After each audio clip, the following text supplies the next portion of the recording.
So CrowdStrike released their root cause analysis of the outage that took down the functional world. I read the reports and oh boy, you can tell that management was pressuring them to hit some pretty tight deadlines. Anyway, let me give you the highlights. This apparently all started in February. They released a software update for one of their products. This is delivered over the air through the cloud, and they call this rapid response content. This rapid response content has a specific data structure. They call this structure a template type. They update the template type to define 21 input parameters, up 1 from 20. Whenever rapid response content gets delivered, the input values are validated against the template type's input parameters. Get this, they use regex for picking up the inputs for validation. The 21st input parameter had a wild card match. The input parameter match count was 21.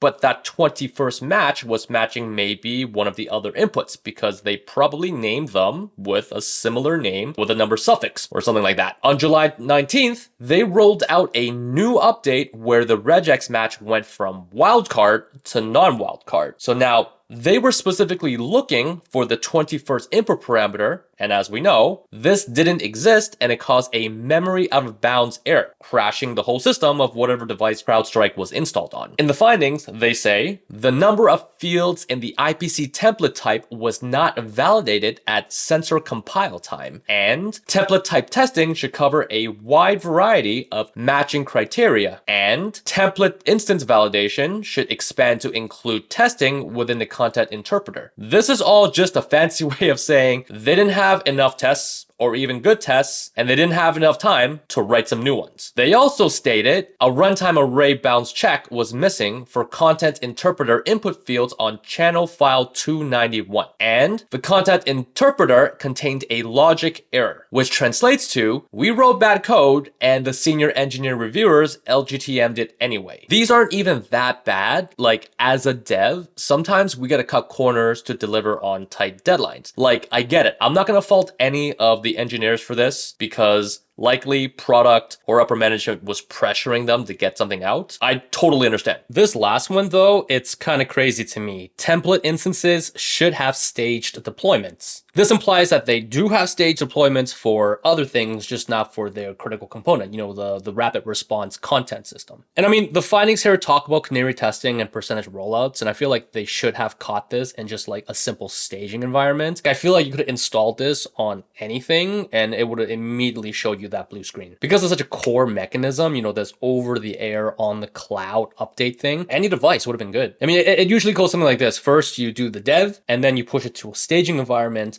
and then you push it to a production environment where then you do your canary rollout to your different rings of people. I feel like even if you didn't catch it in your staging environment, the first ring of your canary rollout would have been like a couple of mimic or test devices that are like super low risk. Everyone just did their part and said, hey, it works on my machine, then pushed it over the air to their billion-dollar partners' devices. Anyway, my take on this is that nothing's really going to happen to CrowdStrike. They have only a handful of competitors. So in a couple of months, everyone's going to forget about all this. It's going to be business as usual. Because of their position in the market, instead of losing money on lawsuits, they're likely going to cut a deal with a lot of the larger enterprise customers, doing something like giving them cheaper rates or additional support or just new clauses in the SLAs. The reason for this are that their clients are most likely enterprise clients and large companies at that. And so the sales cycles for those things are typically 9 to 12 months or something at least. For any of these enterprise clients to switch to a competitor, it's like super expensive. Not only do you have to take time to figure out if it's a viable solution to switch, you also have to put in the effort to switch all your existing devices and infrastructure. So CrowdStrike's most likely, if they're good, they're going to try to turn this into a win-win situation, you know, sweeten the deal a little bit, make it good for the customer, make it good for them, keep that continued cash flow going in and reduce the expenses for the clients, you know, win-win both sides. And based on this outage, I feel like there is a lot of technical and process changes that need to be updated for the company, which means they're going to be hiring a lot of engineers, a lot of managers, and a lot of people around the whole system.